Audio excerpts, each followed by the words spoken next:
Ils traversèrent Old Town vers minuit. Ils avaient suivi deux petites routes de dégagement, avaient rejoint la route 2 et étaient arrivés dans le centre-ville. Pour Ray Garati, tout ce passage se confondit avec un cauchemar flou, embrumé de sommeil. Les ovations s'élevaient, s'enflaient, au point de supprimer toute possibilité de réflexion ou de raisonnement. La nuit se transformait en un jour sans ombre, éblouissant à la lumière crue des lampes à arc qui baignaient tout d'une lueur orangée surnaturelle. Dans un tel éclairage, même la figure la plus amicale avait l'air de surgir d'une crypte. Des confettis, des bouts de papier journal, des pages déchirées d'annuaires du téléphone, de longs serpentins de papier hygiénique dansaient et s'envolaient des fenêtres. C'était la traditionnelle parade triomphale de New York à Plouqueville, USA. Personne ne mourut à Old Town. Les lampes à arc orangés disparurent et la foule se clairsema un peu alors qu'ils longeaient la Stillwater aux premières heures du matin. On était le 3 mai maintenant. Il respirait l'odeur de l'usine à papier, une épaisse senteur de produits chimiques, de fumée de bois, de rivières polluées, de cancer latent de l'estomac. Ils croisèrent des pyramides de sueur, plus hautes que les immeubles du centre. Des piles de bois se dressaient vers le ciel comme des menhirs. Garati dormit et rêva, des rêves fumeux de rédemption. Après une éternité, lui sembla-t-il, quelqu'un lui donna des coups de coude dans les côtes. C'était McVryse. « Qu'est-ce qu'il y a » fit-il. « Nous arrivons à l'autoroute, » répondit McVryse, surexcité. « Il paraît qu'il y a une sacrée garde d'honneur à la rampe d'entrée. Nous allons avoir droit au salut de 400 canons. » Dans la vallée de la mort galopaient les 400, marmonna Garati en frottant ses paupières collées. J'ai entendu trop de saluts et de coups de fusil ce soir. Ça m'intéresse pas. Laisse-moi roupiller. S'agit pas de ça, reprit McVryse. Quand ils auront fini, c'est nous qui les saluerons. Ah oui? Ah oui, le salut des 46 bouches qui les conspuent. Garati sourit un peu, les lèvres engourdies. Sans blague. Je te le dis, reprit McVryse. Enfin, de 40 bouches, il y en a quelques-uns qui sont dans un triste état. Garati eut une brève vision d'Olson, le Hollandais volant humain. Bon, eh bien, compte sur moi, dit Garati. Remercions un peu le carré, alors, dit McVryse. Garati pressa le pas. McVryse et lui se rapprochèrent de Pearson, Abraham, Baker et Scram pour former un groupe compact. Les garçons en cuir de la tête avaient raccourci leur avant-garde. « Barkovitch est toujours dans le coup ?» demanda Garati. McVryse eut une grimace de mépris. « Il se prend pour la plus grande invention depuis les toilettes publiques. » Garati rentra un peu plus les épaules, serra les bras autour de son corps gelé et laissa échapper un petit ricanement sans joie. « Moi, je parie qu'il en connaît un bout pour conspuer. » Ils marchaient maintenant parallèlement à l'autoroute. Ils envoyaient à leur droite le haut soubassement surmonté de la lueur diffuse des lampes à arc au sodium, d'un blanc cru cette fois. Un peu plus loin devant, à environ 800 mètres, apparaissait la côte de la bretelle d'entrée. « Nous voilà !» annonça McVryse. « Cathy !» hurla soudain Scram, et Garati sursauta. « J'ai pas encore raccroché, Cathy !» Il se tourna vers Garati, ses yeux vides, fiévreux, mais ne parut pas le reconnaître. Ses joues étaient rouges, ses lèvres craquelaient par la fièvre. « Il ne va pas très bien, » confia Baker, comme s'il s'en excusait, comme s'il en était responsable. « Nous lui donnons de l'eau de temps en temps, nous en versons aussi sur sa tête. Mais son bidon est presque vide, et s'il en veut un autre, il faut qu'il le réclame lui-même, c'est le règlement. »« Scram ?» dit Garati. « Qui c'est ?»« C'est moi, Garati. »« Ah, tu as vu Cathy ?»« Non, non, mais je... »« Nous y voilà !» cria McVryse. Les hurrahs de la foule atteignirent de nouveau le paroxysme alors qu'un grand panneau vert spectral surgissait de la nuit. Autoroute 95, Augusta, Portland, Portsmouth et au-delà. « C'est nous, » chuchota Abraham. « Dieu nous garde au-delà. » Ils attaquèrent le plan incliné de la bretelle et furent éclaboussés par la lumière des lampes à arc. Le nouveau revêtement était plus lisse sous leurs pieds et Garati ressentit une nouvelle hausse de son moral, soumise à un éternel mouvement de balancier. Les soldats de la garde d'honneur avaient refoulé les spectateurs le long de la rampe d'accès en spirale. Ils restaient silencieux, le fusil à l'épaule. Leur uniforme de parade chamarré contrastait avec celui poussiéreux des soldats du half-track. Les marcheurs avaient l'impression de s'élever au-dessus d'une énorme mer turbulente et bruyante dans le calme de l'atmosphère. Ils n'entendaient que le bruit de leurs pas et celui de leur respiration difficile. La bretelle d'entrée paraissait interminable, bordée des deux côtés par les soldats en uniforme écarlate. Enfin, quelque part dans l'obscurité, plus haut, la voix électroniquement amplifiée du commandant retentit. « Présentez armes !» Des mains claquèrent sur les crosses. « Pour le salut, prêt !» Les canons pointés vers le ciel formèrent une voûte d'acier. Instinctivement, tout le monde rentra la tête, dans l'attente du tonnerre de mort, le réflexe de Pavlov. « Feu !» 400 fusils dans la nuit, assourdissant, prodigieux. Garaty fit un effort pour ne pas se plaquer les mains sur les oreilles. « Feu !» Encore une fois, l'odeur âcre, lourde de la poudre. Où avait-il lu qu'on tirait des coups de fusil au-dessus de l'eau pour faire remonter un noyé à la surface ? « Oh, ma tête !» gémit Scram. « Oh, Jésus, j'ai mal à la tête !» Feu ! Les fusils tirèrent pour la troisième et dernière fois. Immédiatement, McVrice fit demi-tour pour marcher à reculons, et sa figure se congestionna sous l'effort qu'il dut faire pour crier. « Présentez armes !» 40 bouches s'arrondirent. « Pour le salut, à mon commandement !» Garaty emplit l'air de ses poumons et retint sa respiration. « Feu !» Ce fut assez pitoyable, à vrai dire. Une ridicule petite huée de défi dans la vaste obscurité. Elle ne se répéta pas. Les visages de bois de la garde d'honneur ne réagirent pas, mais parurent quand même exprimer un reproche subtil. « Oh, et puis merde !» dit McVrice en se retournant, et il se remit à marcher dans le bon sens, tête basse. Le sol s'aplanit, ils étaient sur l'autoroute. Ils eurent une brève vision de la Jeep du commandant, accélérant vers le sud, un éclair de lumière fluorescente sur ses lunettes de soleil, et puis la foule se referma, mais plus loin des marcheurs maintenant, car la chaussée était à 4 voies, 5 en comptant la bande médiane. Garaty la rejoignit rapidement et marcha dans l'herbe tondue, sentant la rosée s'infiltrer par les semelles usées de ses chaussures et lui rafraîchir les chevilles. Quelqu'un reçut un avertissement. L'autoroute s'étendait devant eux, plate et monotone, une longue étendue de béton divisée par cette incrustation verte, le tout illuminé par les bandes de lumière blanche de l'éclairage axial. Les ombres étaient nettes, longues, comme celles que projette une pleine lune d'été. Garaty souleva son bidon, but longuement, le reboucha et se remit à dormir. 130, peut-être 135 kilomètres jusqu'à Augusta. L'herbe humide était apaisante. Il buta, faillit tomber et se réveilla en sursaut. Un crétin avait planté des sapins sur la bande médiane. Il savait bien que c'était l'arbre emblème du Maine, mais il ne fallait quand même pas exagérer. Comment voulait-il qu'on marche dans l'herbe si... Mais il ne le voulait pas, naturellement. Garaty passa sur la voie de gauche, celle où ils marchaient presque tous. 2 autres half-tracks étaient arrivés à l'entrée de Renault pour surveiller plus étroitement ses 46 concurrents restants. Il ne voulait pas qu'on marche dans l'herbe.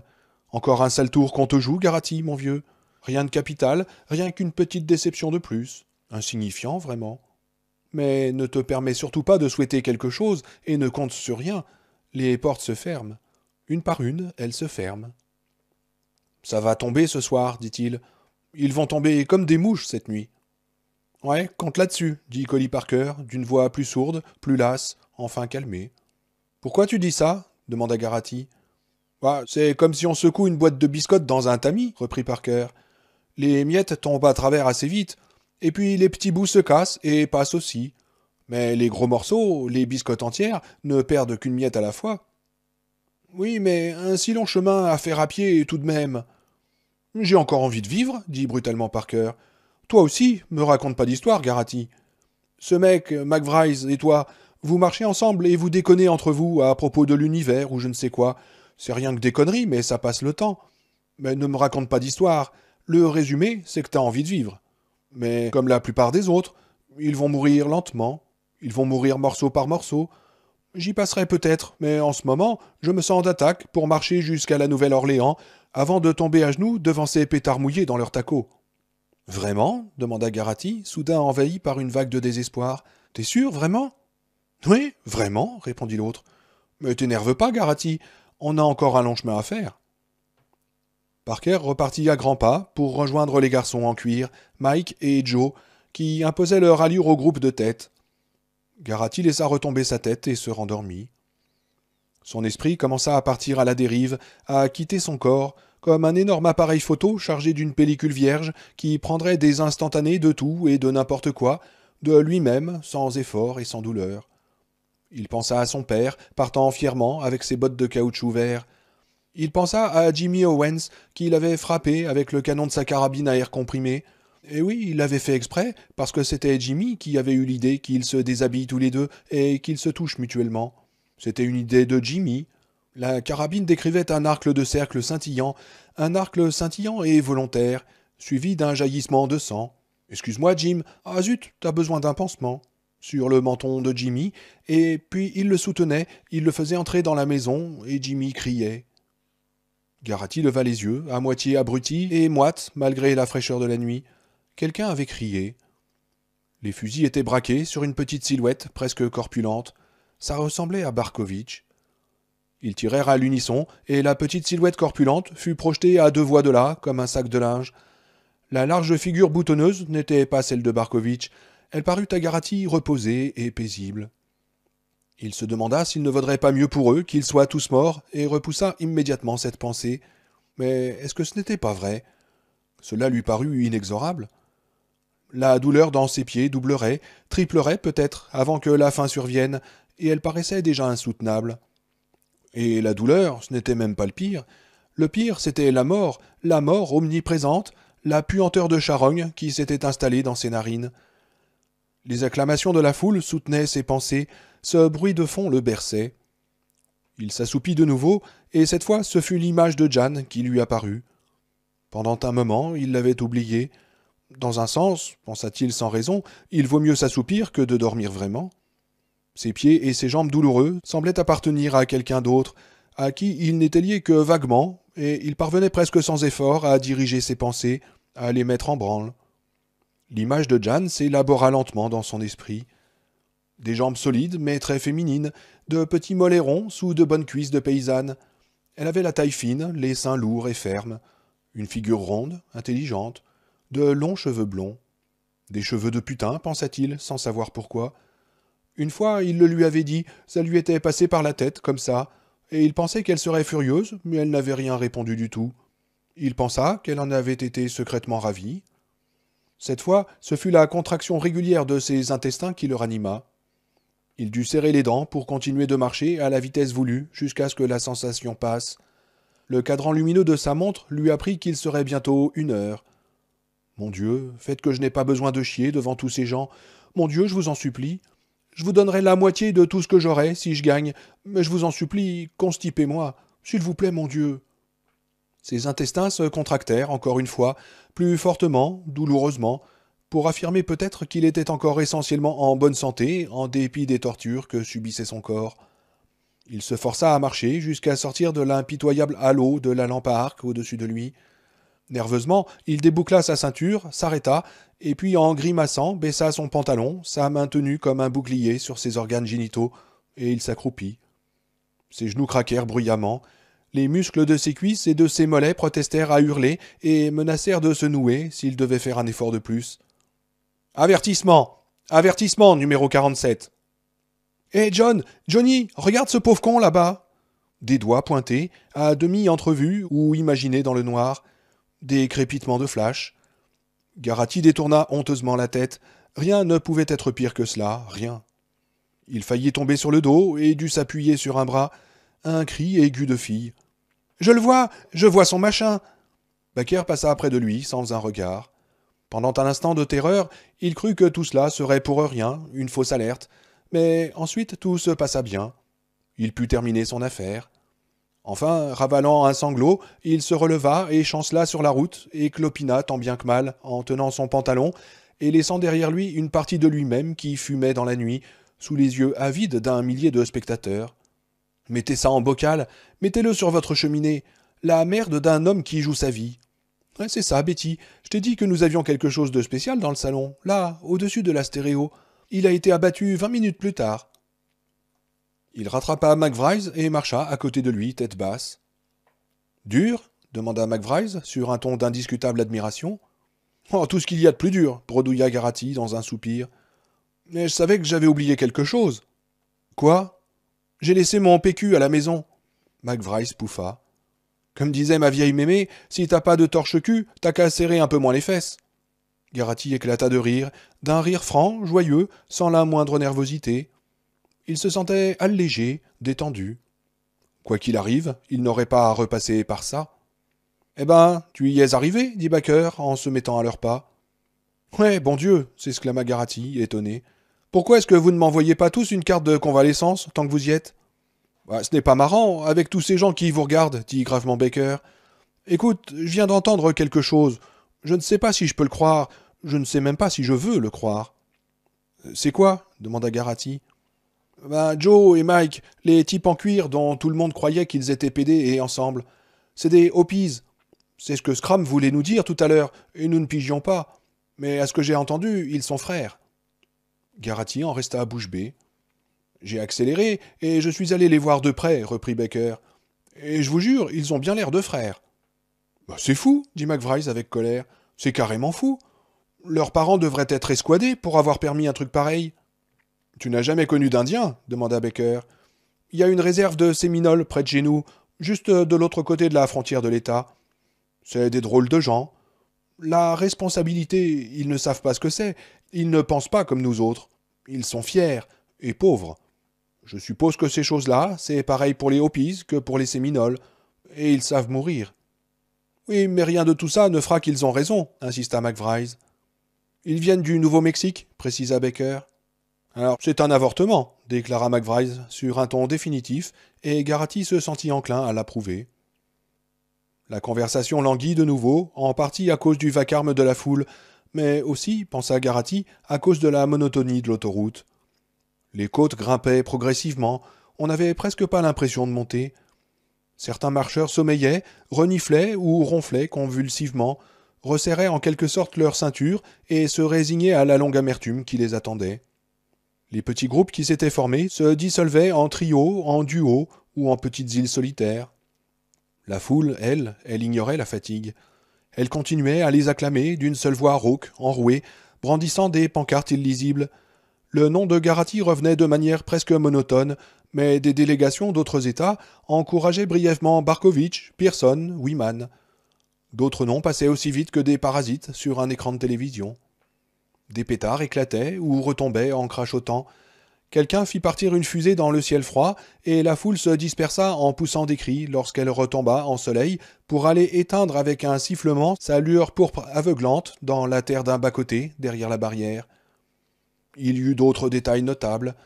Un homme, muni d'un mégaphone électrique, qui tantôt acclamait Garati, tantôt proclamait sa propre candidature à la Chambre pour le 2e district. Une femme, avec un gros corbeau dans une petite cage, qu'elle serrait jalousement contre son sein géant. Une pyramide humaine, faite d'étudiants en sweatshirt de l'université du New Hampshire. Un homme édenté, à la poitrine creusée, déguisé en oncle Sam, et portant une pancarte. « Nous avons fait cadeau du canal de Panama aux nègres communistes. » Mais autrement, la foule était aussi terne et morne que l'autoroute elle-même. Garati sommeillait par à-coups, et les visions dans sa tête alternaient entre l'amour et l'horreur. Dans un de ses rêves, une voix basse, bourdonnante, répétait « Avez-vous de l'expérience ? Avez-vous de l'expérience ? Avez-vous de l'expérience ?» Et il ne parvenait pas à déterminer si c'était la voix de Stibbins ou celle du commandant. Tant bien que mal, 9 heures du matin arrivèrent. Ray Garati vida son bidon sur sa tête, en la renversant tellement en arrière que sa nuque craqua. Le temps s'était juste assez réchauffé pour que son haleine soit devenue invisible et l'eau était glacée. Elle chassa un peu sa perpétuelle envie de dormir. Il examina ses compagnons de voyage. McVrice portait une épaisse broussaille de barbe à présent, noire comme ses cheveux. Collie Parker avait la mine hagarde, mais paraissait plus solide que jamais. Baker semblait presque éthéré. Scram était moins rouge, mais il toussait beaucoup, des quintes profondes, graves, qui rappelèrent à Garati une pneumonie qu'il avait attrapée il y avait longtemps, à 5 ans. La nuit avait passé dans une séquence de rêves entrecoupés de noms divers sur les panneaux réfléchissants. Visy, Bangor, Hermon, Hampden, Winterport. Les soldats n'avaient commis que 2 meurtres, et Garati devait admettre la justesse du raisonnement de Parker. Maintenant, le grand jour était revenu. Les petits groupes se reformaient, des marcheurs plaisantaient sur leurs barbes, mais pas sur leurs pieds, jamais sur les pieds. Garati avait senti pendant la nuit des petites ampoules à son talon droit, mais sa chaussette épaisse avait quelque peu protégé la chair à vif. Il venait maintenant de passer sous un panneau annonçant Augusta 77, Portland 188. « C'est plus loin que ce que tu disais » lui reprocha Pearson. qui avait une mine effroyable et dont les cheveux tombaient en mèches inertes sur ses joues. « Ah, je suis pas une carte routière ambulante, répliqua Garati. « Ouais, mais quand même, c'est ton état. »« Ouais, bah, pas de peau, lui répondit Garati. « Ah, probable. » Aucune rancœur ne perçait dans la voix fatiguée de personne.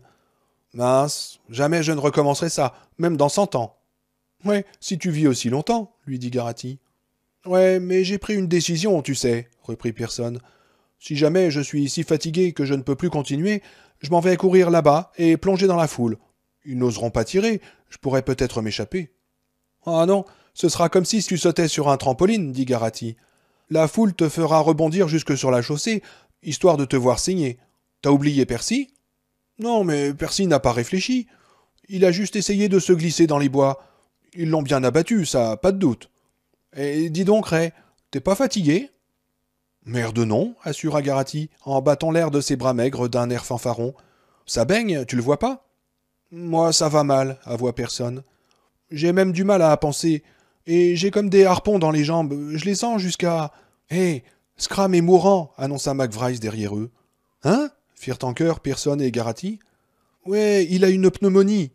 Garati hocha la tête. Ouais, c'est bien ce que je craignais. On entend ses poumons à plus d'1 mètre, reprit McVrice. On dirait qu'on y pompe le Gulf Stream.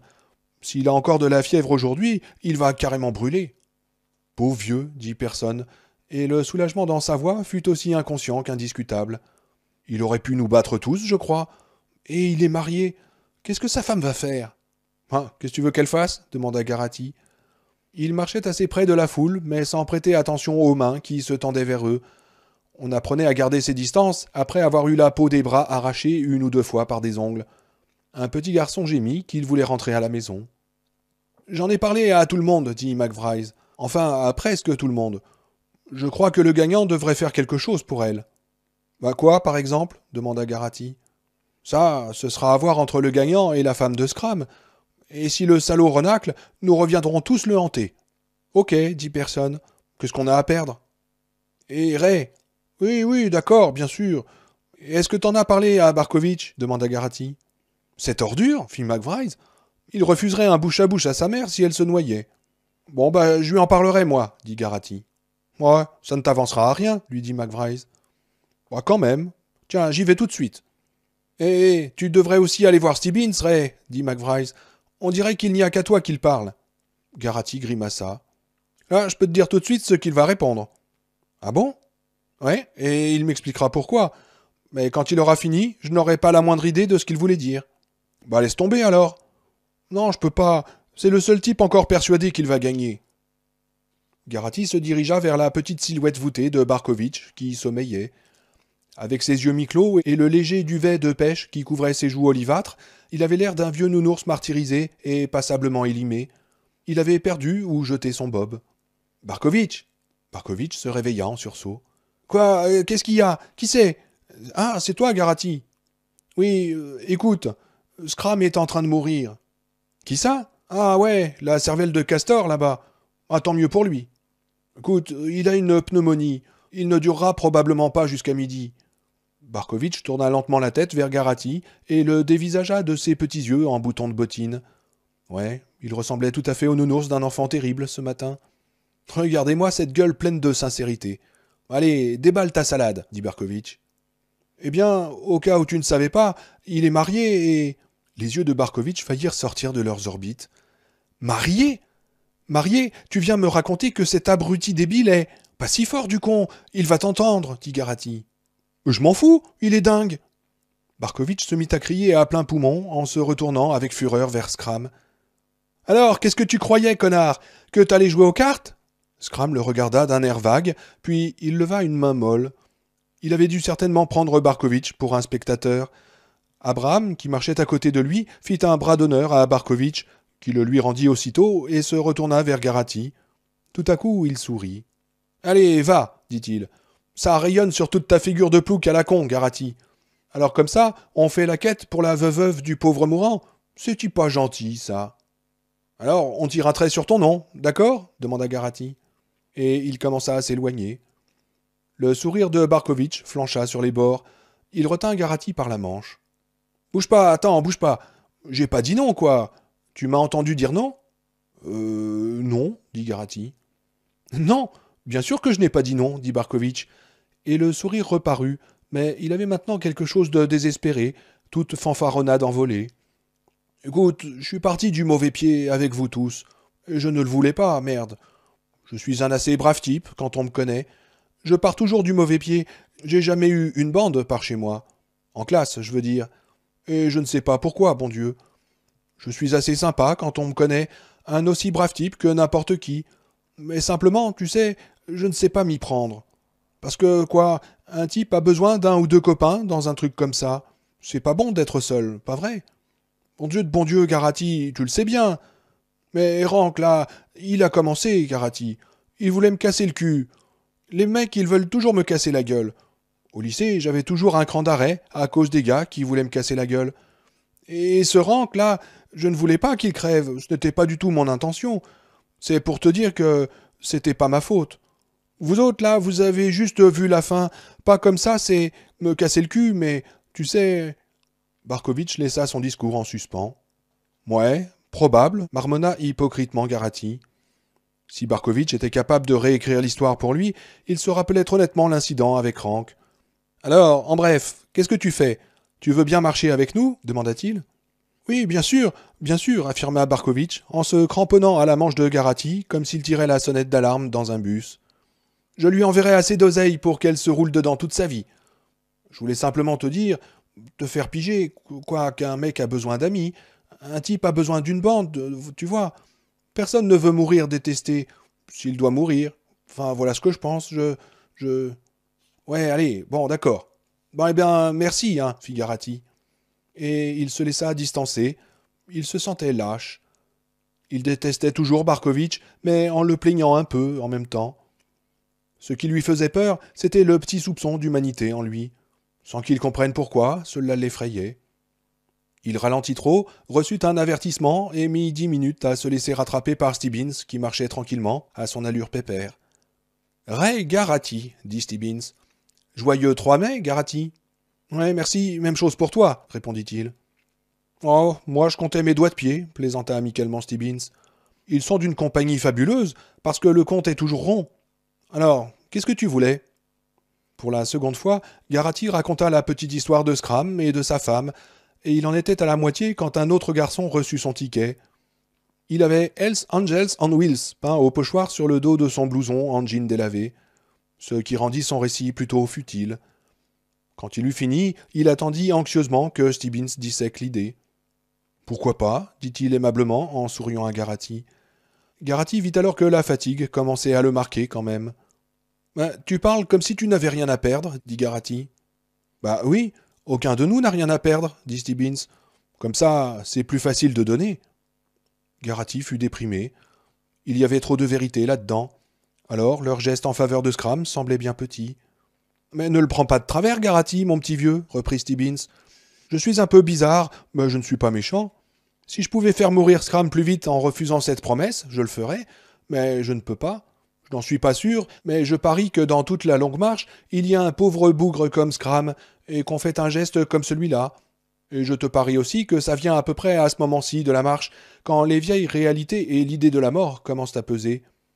Autrefois, avant le changement et l'apparition des escouades, quand il y avait encore des millionnaires, ils créaient des fondations, et ils construisaient des bibliothèques et toutes ces bonnes conneries. Tout le monde veut un rempart contre la mortalité, Garati. Il y a des gens qui s'illusionnent, qui s'imaginent le faire en fabriquant des gosses. Mais aucun de ces pauvres enfants perdus, dit Stibbins en indiquant d'un bras maigre les autres marcheurs avec un petit rire que Garati trouva triste, aucun de ceux-là ne va jamais laisser de bâtard. Est-ce que je te choque? Non, fit Garati. Eh ben, toi et ton copain McVryse, vous ressortez dans cette équipe disparate. Je ne comprends pas comment vous vous êtes embarqués là-dedans tous les deux. Je veux bien parier pourtant que ça va plus loin que vous ne pensez. Mais tu m'as pris au sérieux hier soir, n'est-ce pas, à propos d'Olson?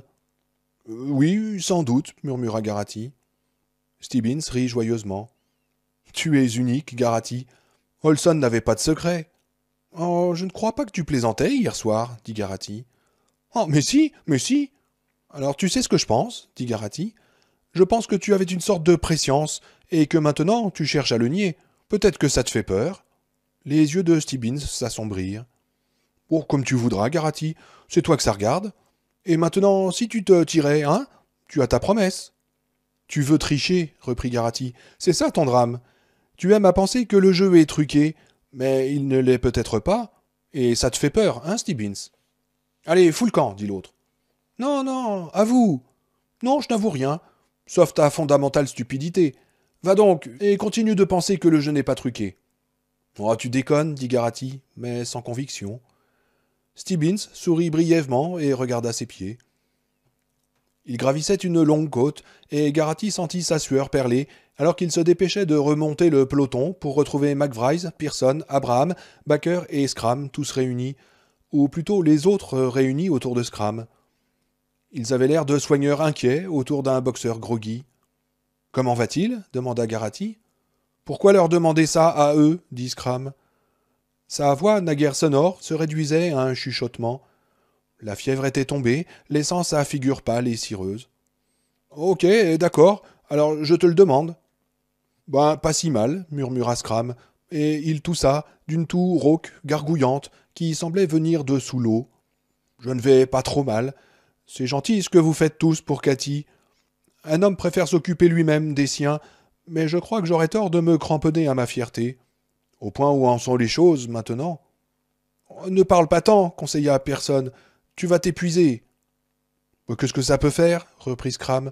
« Maintenant ou plus tard, qu'est-ce que ça change ?» Il les regarda en secouant lentement la tête. « Pourquoi est-ce qu'il a fallu que je tombe malade ? Je marchais bien, vraiment très bien. Le favori, j'étais.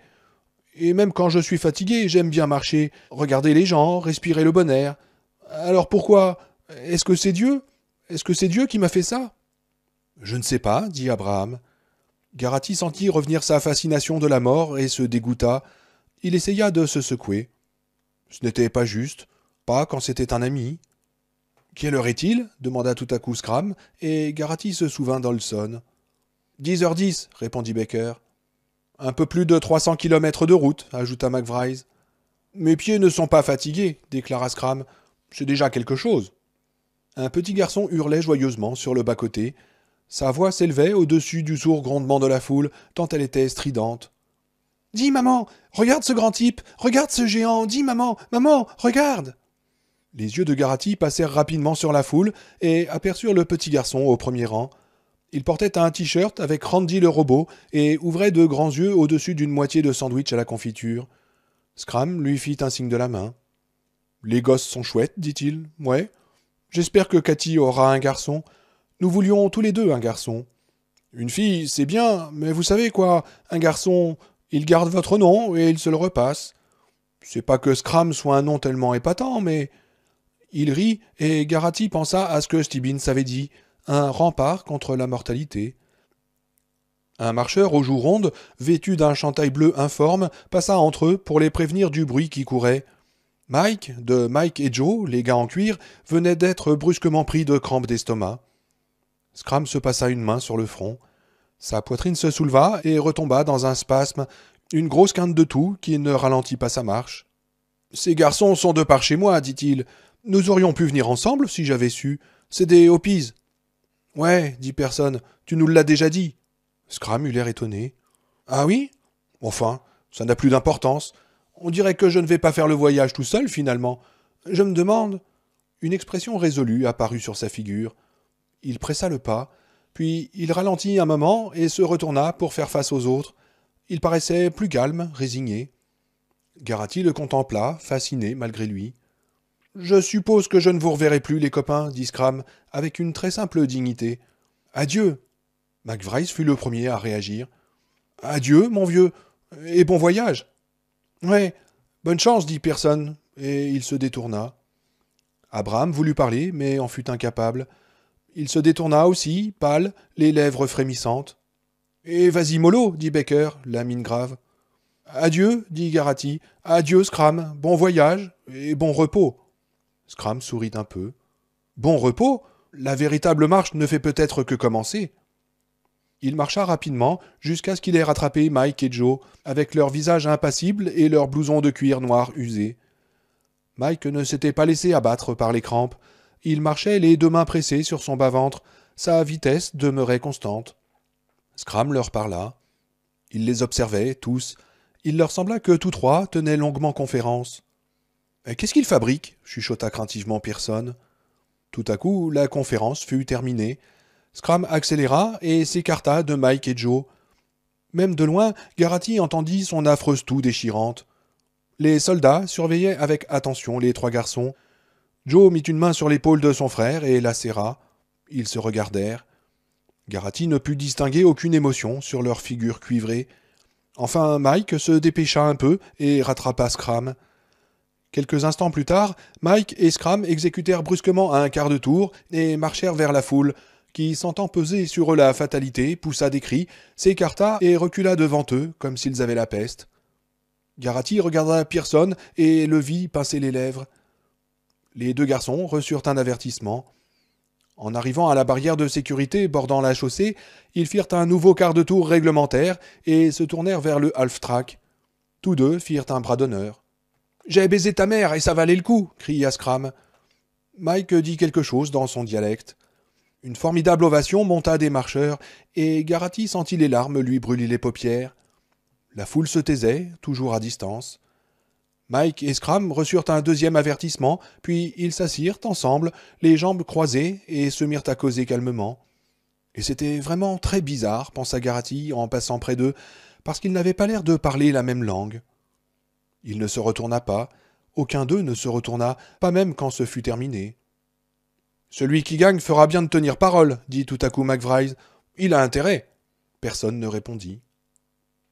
2 heures de l'après-midi. Tu triches, salaud glapit Abraham. Je ne triche pas, répliqua calmement Baker. Tu me dois $1,40, connard. Non, je ne paye pas les tricheurs, répondit Abraham. Il serra fortement dans sa main sa pièce de 10 cents. Et moi, j'ai pas l'habitude de jouer à pile ou face avec des types qui me traitent comme ça, gronda Baker. Puis il sourit. Mais pour toi, Ab, je fais une exception. Tu as des manières tellement charmantes que je n'y résiste pas. Oh, tais-toi et lance, répondit Abraham. Oh, je t'en supplie, ne me parle pas sur ce ton, gémit Baker en levant les yeux au ciel. Je risquerais de tomber dans les pommes. Garrity pouffa. Abraham renifla et lança sa pièce en l'air, l'attrapa et la plaqua sur le dos de son autre main. À toi. Ok. Baker lança la sienne encore plus haut, la attrapa encore plus adroitement, et Garrity en eut la certitude, la garda en équilibre. Fais voir le premier, cette fois, dit-il. Non, je l'ai montré le premier la dernière fois. Oh merde, Ab, j'ai montré le premier 3 fois de suite avant ça. C'est toi le tricheur. Abraham marmonna, réfléchit et révéla sa pièce. C'était pile, le potomac encadré par des feuilles de laurier. Baker souleva sa main, jeta un petit coup d'œil dessous et sourit. Il avait pile aussi. Tu me dois $1,50. Bon sang de bon Dieu, tu me prends pour un con, glapit Abraham. Tu me prends pour un débile, hein? Allez, avoue-le, tu veux me lessiver, pas vrai? Baker fit mine de réfléchir. Allez, rugit Abraham, ça ne me gêne pas. Eh ben, maintenant que tu me poses la question, rétorqua Baker, que tu sois ou non débile, ça ne m'est jamais venu à l'idée. Que tu sois un con, c'est déjà bien établi. Quant à te lessiver, ça, mon ami, c'est une certitude. Tiens, dit sournoisement Abraham, je te fais une proposition. Quitte ou double pour tout le paquet. Et ce coup-ci, c'est toi qui montres le premier. Baker regarda Garrity. Eh, Ray, est-ce que tu le ferais, toi? Je ferais quoi? Demanda Garrity. Il avait perdu le fil de la conversation.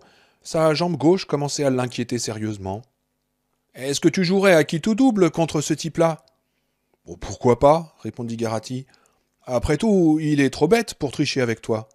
Garrity, je te prenais pour mon ami, protesta Abraham. Alors, d'accord, $1,50, quitte ou double, décida Baker. Ce fut alors qu'une douleur monstrueuse paralysa la jambe gauche de Garrity. À côté, toute la souffrance des 30 dernières heures ne paraissait que chatouille. Ma jambe! Ma jambe! hurla-t-il malgré lui. Mon Dieu, Garrity! Ce fut tout ce que Baker eut le temps de dire, sans rien dans la voix qu'un vague étonnement, et puis ils le dépassèrent tous. Il lui sembla qu'ils défilaient tous devant lui, alors qu'il était là, debout, avec sa jambe gauche transformée en un bloc de marbre effroyablement douloureux, et il le dépassait, il l'abandonnait. Avertissement! Avertissement, numéro 47! Pas de panique. Si tu cèdes à la panique maintenant, t'es cuit. Il s'assit par terre, sa jambe gauche raidie, allongée devant lui. Il se massa les muscles, s'efforça de les pétrir. Il avait l'impression de pétrir de l'ivoire. « Garati !» cria McVryse d'une voix qui lui parut affolée, mais ce ne pouvait être qu'une illusion. « Qu'est-ce que t'as? Une crampe ?»« Oui, je crois, répondit-il.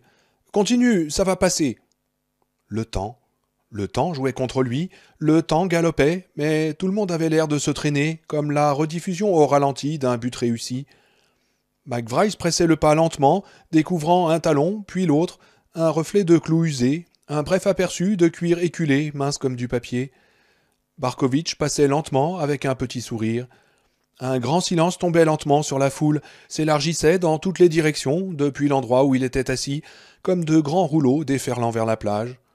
Mon deuxième avertissement, pensa Garati, mon deuxième avertissement arrive. Allez, jambe, remue-toi, foutue jambe. Je ne veux pas prendre un ticket, hein, qu'est-ce que t'en dis? Allez, donne-moi une chance. Avertissement, deuxième avertissement, numéro 47. Oui, je sais. Vous croyez que je ne sais pas ce qui se passe? Vous croyez que je me suis assis là pour prendre un bain de soleil? La certitude de la mort, réelle et indiscutable, cherchait à s'insinuer en lui, à l'envahir, à le paralyser. Il la chassa avec le sang-froid du désespoir. Sa cuisse lui faisait mal à hurler, mais dans sa concentration, il la sentait à peine. Encore 1 minute de répit. Non, 50 secondes. Non, 45. Ça s'écoule. Mon temps s'en va. Avec une expression réfléchie, presque professorale, Garati enfonçait ses doigts dans les boules de ses muscles pétrifiés. Il pétrit, il massa. Il parla à sa jambe en pensée. « Allez, allez, foutu guibole !» Il avait mal aux doigts, mais ne le remarquait pas non plus. Stibbins le dépassa et murmura quelque chose, mais Garati ne comprit pas. C'était peut-être un souhait de bonne chance. Et puis il se retrouva seul, assis sur la ligne blanche discontinue, séparant la voie rapide de la voie lente. Tous partis. Le cirque repliait son chapiteau et quittait la ville, et il ne restait plus personne que le petit Garati pour affronter le vide de l'esplanade jonchée de papier, d'emballages de bonbons, de mégots et de billets déchirés. Tous partis, sauf un soldat, jeune et blond, beau garçon dans son genre. Son chronomètre argenté dans une main, son fusil dans l'autre, aucune miséricorde sur sa figure. « Avertissement! Avertissement, numéro 47! Troisième avertissement !» Le muscle ne se dénouait pas du tout. Il allait mourir. Après tout ce chemin, après s'être arraché les tripes, c'était la réalité, après tout. Il lâcha sa jambe et regarda calmement le soldat, en se demandant qui allait gagner. Il se demanda si McVryse durerait plus longtemps que Barkovitch. Il se demanda aussi quel effet cela faisait de recevoir une balle dans la tête, si ce seraient les ténèbres subites ou s'il sentirait réellement ses pensées lui échapper. Les dernières secondes s'écoulaient. La crampe se relâcha, le sang afflua de nouveau dans le muscle qui commença à picoter et se réchauffa. Le beau soldat blond rangea son chronomètre, ses lèvres remuaient comme s'il comptait. « Mais je ne peux pas me relever, pensa Garati. C'est trop bon de rester assis, tout simplement. Rester assis et laisser le téléphone sonner. Et au diable le téléphone, pourquoi est-ce que je n'ai pas décroché ?» Il rejeta la tête en arrière. Le soldat paraissait penché sur lui, très loin, comme à l'orifice d'un tunnel ou sur la margelle d'un puits. Au ralenti, il prit son fusil à 2 mains et son index droit caressa la détente, le canon se baissa. La main gauche était bien plaquée sur la crosse. Le soleil y faisait briller une alliance. Tout allait lentement, terriblement lentement. Voilà, pensa Garati. Voilà, c'est ça, mourir. Le pouce droit du soldat faisait pivoter le cran de sûreté avec une lenteur hallucinante. Il y avait 3 femmes maigres derrière lui, 3 sœurs bizarres. J'ai de quoi mourir ici. Du soleil, de l'ombre, du ciel bleu. Des nuages courant au-dessus de la route. Stibbins n'était plus qu'un dos, rien qu'une chemise d'ouvrier bleu avec une tache de sueur entre les épaules. Adieu, Stibbins. Il entendait tonner autour de lui. Il ne savait pas si c'était son imagination ou une sensibilité plus aiguë, ou le simple fait que la mort tendait les mains pour le saisir. Le cran de sûreté sauta, avec un bruit de branches cassées.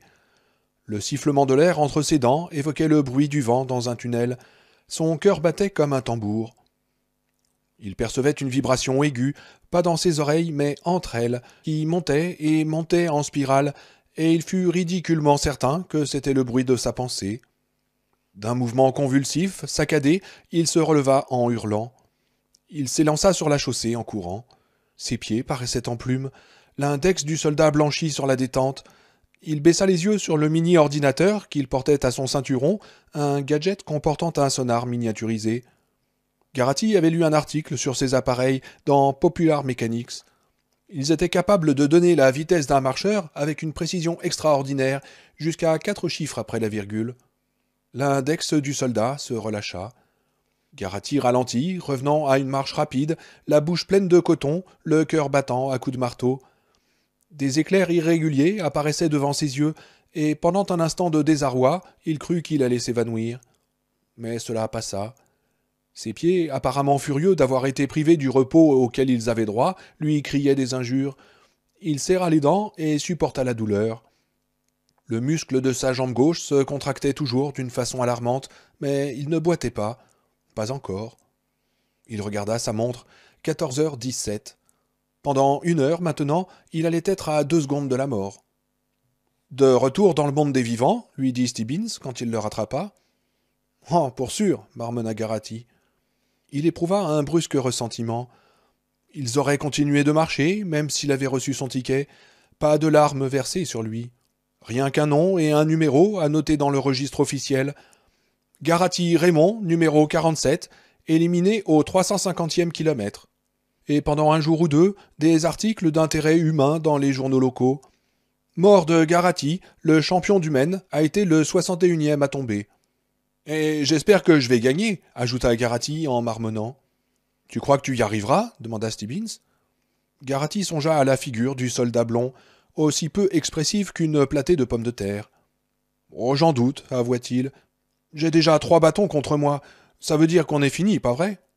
Disons que le dernier est un coup bas, émit Stibbins, qui regardait de nouveau ses pieds. Garati avança plus vite les siens, ses 2 secondes de marge, comme un poids dans sa tête. Il n'y aurait pas d'avertissement cette fois. Personne n'aurait même le temps de lui crier « Magne-toi le train, Garati, tu vas t'en attirer un !» Il rejoignit McVryse, qui lui jeta un coup d'œil. « Je croyais que t'étais hors course, Pépère. »« Oui, moi aussi, » dit Garati. « Si près que ça ?»« Oh oui, environ 2 secondes, je crois. » McVryse siffla silencieusement. « Ah bah, j'aimerais pas être dans tes pompes en ce moment. Et comment va ta jambe ?»« Oh, mieux, mais écoute, je ne veux pas en parler. Je vais monter à l'avant un moment. »« Oh, ça n'a pas aidé Harkness, » dit McVryse. Garati secoua la tête. « Je dois m'assurer de ne pas tomber au-dessous de la vitesse. »« Oui, d'accord. Et tu veux de la compagnie ?»« Oh, si tu en as la force, » dit Garati. McVryse rit. « Oh, j'ai le temps, si tu as l'argent, trésor. »« Alors viens, » dit Garati. « Forçons un peu tant qu'il me reste encore une petite réserve. » Garati pressa le pas jusqu'à ce que ses jambes soient sur le point de se révolter, et McVryse et lui rejoignirent rapidement l'avant-garde. Il y avait un espace entre le deuxième marcheur, un garçon dégingandé à l'air maussade appelé Harold Quince, et Joe, le survivant des 2 garçons en cuir. Vu de près, Joe était étonnamment bronzé.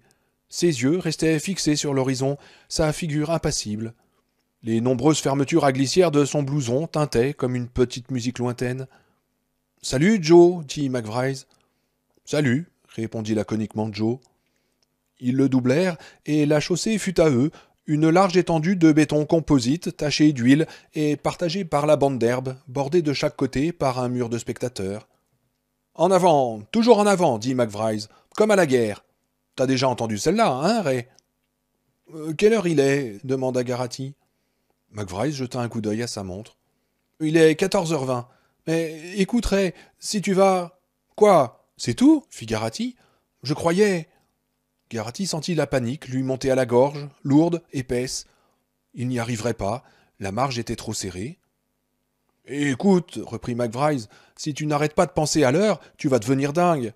Tu vas vouloir courir dans la foule, et ils te fusilleront alors que t'es déjà mort, ta langue pendante et de la bave coulant sur ton menton. Essaye de ne pas y penser. »« Mais je ne peux pas, fit Garati.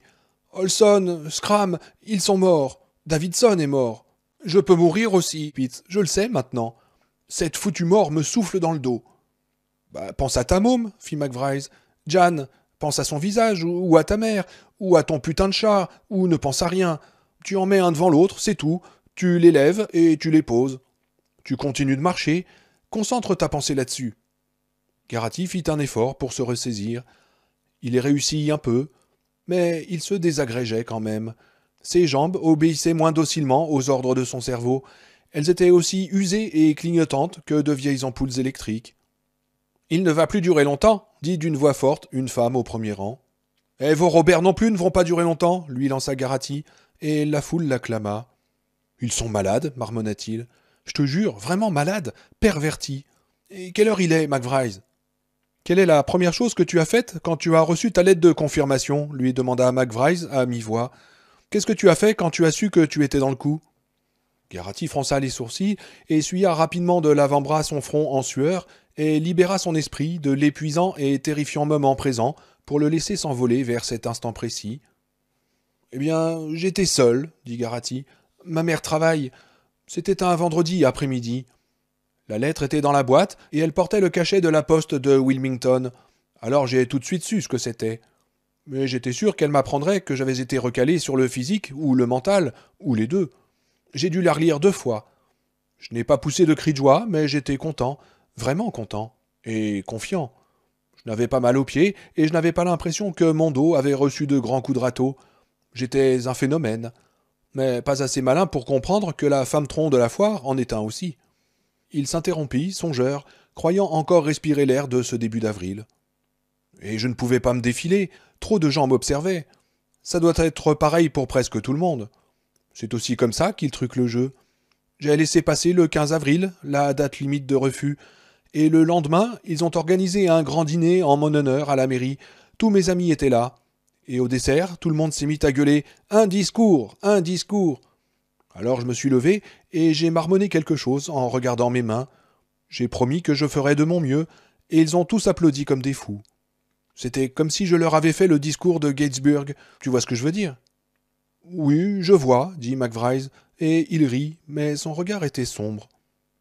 Derrière eux, les fusils tonnèrent subitement. Garati sursauta convulsivement et faillit en rester cloué sur place. Mais il se poussa à marcher. Pur instinct, cette fois, pensa-t-il. Mais la prochaine. Ah merde, souffla McVrise. C'était Joe. Quelle heure il est? Demanda Garati. Avant que McVrise réponde, Garati se souvint qu'il avait aussi une montre. 14h38. Dieu, sa marche de 2 secondes était un boulet de fer à son pied. Et personne n'a essayé de te dissuader? Demanda McVrise. Personne ne t'a poussé à utiliser la porte de sortie du 31 avril? Ils étaient maintenant loin devant les autres, à plus de 100 mètres devant Harold Quince. Un soldat avait été envoyé pour les surveiller. Garati était content que ce ne soit pas le blond. Au début, non, dit Garati. Ma mère, Jan et le docteur Patterson, c'est l'ami de ma mère, tu sais, ils se fréquentent depuis 5 ans. Ils ont juste mis un peu la pédale douce au début. Ils étaient contents et fiers parce que la plupart des gosses du pays qui ont plus de 12 ans passent les épreuves, mais il y en a seulement 1 sur 50 qui est reçu. Il n'en reste pas moins encore des milliers en lice, et ils en sélectionnent 200, 100 marcheurs et 100 de réserve. Et pas besoin d'adresse pour être choisi, tu sais bien. Ouais, ils tirent les noms dans ce gros tambour à la con, le grand show télévisé, fit McVrise. Ouais, dit Garati, et il continua. Le commandant tire 200 noms, mais il n'annonce que ça, les noms. On ne sait pas si on est un marcheur ou dans la réserve. Et personne ne vous le dit avant la dernière limite d'acceptation, reconnut McVrise, comme si ce qu'il évoquait s'était passé plusieurs années auparavant et non 4 jours plus tôt. Ils aiment bien biseauter les cartes en leur faveur. Quelqu'un dans la foule venait de lâcher toute une escadrille de ballons. Ils montaient dans le ciel, rouge, bleu, vert, jaune. Le vent régulier du sud les emportait avec une rapidité enviable. Probable, dit Garati. Nous regardions la télé quand le commandant a tiré les noms. J'ai été le numéro 73 à sortir du tambour. Je suis carrément tombé de ma chaise, je ne pouvais pas le croire. Ouais, on ne peut pas y croire, ces trucs-là, ça n'arrive qu'aux autres, dit McVrise. Oui, c'est tout à fait ça, reprit Garati. Là, tout le monde a commencé à me tanner. Ça n'était pas comme la première date limite d'acceptation, quand c'est rien que des discours et acclamations et tout. Il s'interrompit. Pourquoi pas? Il avait raconté tout le reste, ça n'avait pas d'importance. McVrise ou lui serait mort avant que ce soit fini. Et les deux, probablement. Jan a dit qu'elle se donnerait à moi, reprit-il. N'importe quand, n'importe comment, et tant que je voudrais, si je profitais de la porte de sortie du 31 avril. Je lui ai répondu que je me ferais l'effet d'un opportuniste et d'un salaud, et elle s'est mise en colère et m'a dit que ça valait mieux que d'être mort. Et puis elle a beaucoup pleuré. Et elle m'a supplié. Elle aurait pu me demander n'importe quoi d'autre, j'aurais essayé de le faire. Mais ça, je ne pouvais pas. J'avais comme une boule dans la gorge. Au bout d'un moment, je crois qu'elle a compris, elle a commencé à comprendre, peut-être aussi bien que moi, et pourtant Dieu sait que ma foi... Et puis le docteur Patterson s'y est mis. Il est diagnosticien et il a un esprit méchamment logique. Il me répétait « Écoute, Ray, en comptant le premier groupe et la réserve, ta chance de vie est seulement de 1 contre 50. Ne fais pas ça à ta mère, Ray. » J'ai été poli avec lui aussi longtemps que j'ai pu, mais finalement je lui ai dit d'aller se faire voir. Je lui ai lancé qu'à mon avis ses chances d'épouser ma mère étaient plutôt minces, mais que je ne l'avais jamais vu renoncer à cause de ça. Garati passa ses 2 mains dans ses cheveux secs comme du chaume. Il avait oublié les 2 secondes de marge. « Bon Dieu, qu'est-ce qu'il a râlé » reprit-il. « Il a gueulé, tempêté. Il m'a dit que si je voulais briser le cœur de ma mère, je n'avais qu'à y aller, et que j'étais aussi insensible qu'une tique des bois. Je crois que c'est ça qu'il a dit. Aussi insensible qu'une tique des bois. C'est peut-être une expression dans sa famille, je ne sais pas. Il m'a demandé quel effet ça me faisait de jouer ce numéro devant ma mère, et une gentille fille comme Janice. Alors je lui ai opposé ma propre logique, irréfutable. « Sans blague, dit McVryes en souriant. Et qu'est-ce que c'était ? Eh ben, je lui ai dit que s'il ne foutait pas le camp, je le frapperais. Et ta mère, qu'est-ce qu'elle a dit ? Oh, elle n'a pas dit grand-chose. Elle n'y croyait pas, probablement. Et elle pensait aussi à ce que j'aurais si je gagnais. Le prix, tout ce qu'on veut pour le restant de ses jours. Ça l'aveuglait un peu, je crois. J'ai eu un frère, Jeff. Il est mort de pneumonie quand il avait 6 ans. C'est cruel, mais je ne sais pas comment nous nous serions débrouillés s'il avait vécu. Je suppose qu'elle a cru que je pourrais me défiler si j'étais dans le groupe premier, celui des marcheurs. Le commandant est un monsieur très bien, c'est ce qu'elle disait. Je suis sûr qu'il te permettra de te dérober s'il comprend les circonstances. Mais on vous escouade aussi bien pour tenter de se dérober à une longue marche que pour en dire du mal. Et puis j'ai reçu la convocation et j'ai su que j'étais un marcheur. J'étais du groupe premier. Pas moi, fit McVryes. Ah bon, fit Garati. Non, 12 des marcheurs initiaux ont utilisé la porte de sortie du 31. J'avais le numéro 12 dans la réserve. J'ai reçu l'appel à 11 heures du soir, il y a 4 jours. Dieu de Dieu, sans blague, fit Garati. Eh ouais, si près, hein ? Et est-ce que tu ne regrettes pas ? Demanda Garati. McVryes se contenta de hausser les épaules avec une moue. Garati regarda sa montre, 15h02. Tout irait bien. Son ombre, qui s'allongeait sous le soleil de l'après-midi, lui parut avancer avec plus de confiance. Il faisait un joli temps de printemps ensoleillé. Sa jambe ne lui causait plus de soucis. « Est-ce que tu crois que tu pourrais encore simplement t'asseoir » demanda-t-il à McVryes. « Tu as duré plus longtemps que la majorité, plus longtemps que 61 types. »« Je crois que le nombre n'a pas d'importance, » répondit McVryes. « Il vient un moment où la volonté se brise, tout bonnement. Ce que je pense, ça ne change rien, tu comprends. Dans le temps, ça me plaisait beaucoup de faire de la peinture à l'huile. Je n'étais pas trop mauvais, même. Et puis un jour, v'lan, ça ne s'est pas ralenti. Je me suis simplement arrêté. Je n'avais plus envie de continuer, même pas une minute. Je me suis couché un soir en me disant que j'aimais peindre, et quand je me suis réveillé, plus rien. Rester en vie, dit Garati, ça ne se compare tout de même pas à un passe-temps. Je n'en sais rien, dit McVryes. Et les plongeurs sous-marins, et les chasseurs de gros gibier, les alpinistes, ou même un con d'ouvrier d'usine dont le grand amusement est de chercher la bagarre le samedi soir. Tous ces trucs-là, ça a réduit la survie à un passe-temps, ça fait partie du jeu. Garati ne dit rien. « Faudrait accélérer un peu, dit doucement McVryes. Nous perdons de la vitesse, et pas question. » Garati pressa le pas. « Mon père a une participation dans un cinéma drive-in, reprit McVryes. Il voulait me ligoter et me bâillonner dans la cave du snack et m'empêcher de venir, escouade ou pas. » Alors qu'est-ce que t'as fait ? Tu l'as eu à l'usure ? Demanda Garati. Non, même pas, répondit McVryes. Quand l'appel est venu, je n'avais que 10 heures devant moi.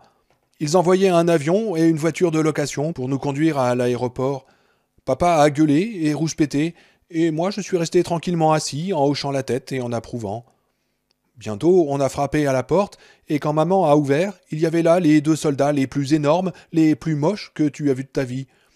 Ils étaient si laids qu'ils auraient arrêté des pendules, je te jure. Papa leur a jeté un seul coup d'œil et il a dit « Pete, tu ferais bien de monter chercher ton sac. » McVryes remonta son sac sur ses épaules et rit à ce souvenir. Et en un rien de temps, nous voilà dans cet avion, même ma petite sœur Katrina. Elle n'a que 4 ans. Nous avons atterri à 3 heures du matin et nous sommes allés en voiture à la borne. Et je crois que Katrina était la seule à comprendre réellement. Elle répétait tout le temps « Pete part dans une aventure ». Et maintenant ils sont dans un motel à Presque Isle. Ils ne voulaient pas rentrer à la maison avant que ce soit fini, d'une façon ou d'une autre. Garrity regarda sa montre. 15h20. Merci, dit Garrity. Pour t'avoir encore sauvé la vie demanda McVryes avec un rire joyeux. Oui, exactement, dit Garrity. Et est-ce que tu es tellement sûr que ce soit une fleur? Je ne sais pas, dit Garrity. Mais je m'en vais te dire une bonne chose. Ça ne va plus jamais être pareil pour moi. L'histoire de limite de temps. Même quand nous marchons sans avertissement, il n'y a jamais que 2 minutes entre nous et le cimetière. Ça ne fait pas beaucoup de temps. Comme pour lui donner la réplique, les fusils tonnèrent. Le marcheur atteint laissa échapper une espèce de gargouillement aigu, le cri d'un dindon subitement saisi par un fermier au pas furtif. La foule émit une sourde plainte qui pouvait aussi bien être un soupir qu'une lamentation, ou même un gémissement de plaisir sexuel. Non, pas de temps du tout, dit McVryes. Ils marchèrent, les ombres s'allongeaient. Des vestes apparurent dans la foule, comme si un prestidigitateur les avait fait sortir d'un chapeau. Garrity respira à un moment donné une bouffée de pipe qui lui rappela son père, un souvenir doux amer. Un petit chien échappa à quelqu'un et se précipita sur la route, tirant sa laisse en plastique rouge, sa langue rose pendante, des traînées de bave sur les poils. Il aboya, courut comme un fou après sa queue, et fut abattu alors qu'il sautait autour de Pearson, qui injuria aigrement le soldat qui l'avait tué.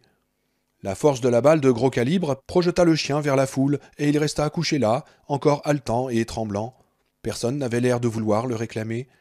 Un petit garçon se glissa entre les policiers et s'avança sur la voie de gauche en pleurant. Un soldat marcha sur lui. Sa mère hurla d'une voix stridente. Pendant un instant d'horreur, Garrity crut que le soldat allait abattre l'enfant, comme le petit chien, mais il se contenta de le repousser avec indifférence dans la foule. À 18h, le soleil toucha l'horizon et le ciel se teignit d'oranger. La température baissait. Des cols furent relevés. Les spectateurs tapaient des pieds et battaient des mains. Collie Parker maugréa comme d'habitude contre le foutu climat du Maine. À 8h45, pensa Garrity, nous serons à Augusta, à 2 pas de Freeport. La dépression l'accabla. Et alors, 2 minutes tu auras pour la voir, si tu ne la rates pas dans la cohue. Et après, tu te laisseras aller? Il fut tout à coup certain que Jan et sa mère ne seraient pas là. Il n'y aurait rien que les gosses avec qui il allait au lycée, avides de voir le phénomène suicidaire qu'ils avaient à leur insu réchauffé dans leur sein. Et l'œuvre des dames, elle serait là. L'œuvre des dames avait donné un thé en son honneur 2 jours avant le départ de la marche, en ces temps lointains. « Ralentissons un peu, dit McVryes. On va y aller mollo et rejoindre Baker. Nous entrerons dans Augusta ensemble, les 3 mousquetaires. Hein, qu'est-ce que t'en dis, Garrity ?»« D'accord, répondit-il. L'idée paraissait bonne. Ils se laissèrent rattraper petit à petit, laissant finalement le sinistre Harold Quince précéder seul le défilé. Ils surent qu'ils avaient rejoint les leurs quand Abraham, dans la pénombre, leur demanda « Alors comme ça, vous vous décidez à rendre visite à la famille ?»« Dieu de Dieu, il commence même à lui ressembler, dit McVryes, en examinant la figure fatiguée d'Abraham avec sa barbe de 3 jours, surtout avec cet éclairage. Il y a 87 années, entonna aussitôt Abraham, et pendant un étrange moment, on eût dit qu'un esprit hantait le garçon de 17 ans. Nos pères ont entrepris sur ce continent. Oh, merde, j'ai oublié le reste. On nous faisait apprendre ça par cœur au cours d'histoire en 5e. Ouais, la figure d'un père fondateur et la mentalité d'un âne syphilitique, dit tristement McVryes. Dis donc, Abraham, comment est-ce que tu t'es fourré dans un merdier comme celui-là? Eh ben, je les ai eus à les pattes, répliqua Abraham, et il allait s'expliquer quand les fusils l'interrompirent. C'est galant, dit Baker en se retournant. Il était déjà quasiment mort depuis ce matin. Il les a eus à les pattes, murmura Garrity, et il rit. Oui, bien sûr, déclara Abraham, en levant une main pour se gratter un œil. Vous vous rappelez la rédaction? Tous hochèrent la tête. La rédaction, pourquoi vous estimez-vous qualifié pour participer à la longue marche, faisait partie des épreuves psychologiques de l'examen. Garaty sentit un ruissellement tiède sur son talon droit et se demanda si c'était du sang, du pu, de la sueur ou un mélange des trois. Il n'avait pas spécialement mal, mais sa chaussette lui semblait trouée par là. Le truc, dit Abraham, c'était que je ne me sentais particulièrement qualifié pour rien. J'ai passé l'examen comme ça, une idée brusque. J'allais au cinéma, juste à côté du gymnase où on faisait passer l'examen. Faut montrer son permis de travail pour rentrer, vous savez. Comme par hasard, j'avais le mien sur moi. Sans ça, je ne me serais sûrement pas donné la peine de retourner à la maison le chercher. Et je ne serais pas ici en ce moment, en train de crever en joyeuse compagnie. Ils réfléchirent en silence. Donc j'ai passé les épreuves physiques, et puis je me suis tapé les tests comme une fleur, et finalement je me retrouve devant ces 3 feuillets blancs à la fin du dossier. Vous êtes prié de répondre à cette question le plus objectivement et le plus franchement que vous le pourrez, en n'employant pas plus de 1500 mots. Oh putain de merde, je me suis dit. Le reste, c'était plutôt marrant, toutes ces questions à la con. Ouais, et combien de fois par jour allez-vous à la selle dit ironiquement Baker. Ou prisez-vous du tabac? Ouais, des trucs comme ça, reprit Abraham.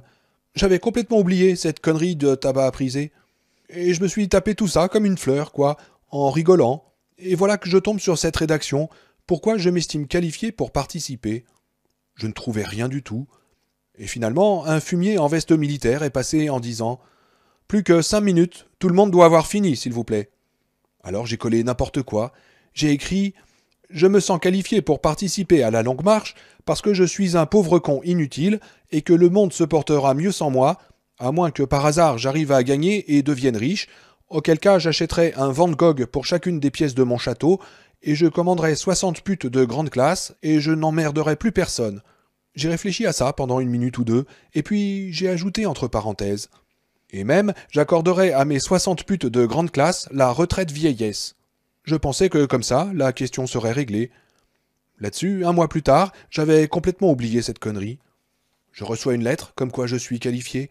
J'ai bien failli en pisser dans mon froc. Et tu t'es lancé dans l'histoire demanda Collie Parker. Ouais, répondit Abraham. C'est dur à expliquer. Vous comprenez, tout le monde prenait ça pour une grosse blague. Ma môme voulait faire photographier la lettre et la faire imprimer sur un t-shirt, comme si elle trouvait que j'avais réussi le plus grand canular du siècle. C'était comme ça, avec tout le monde.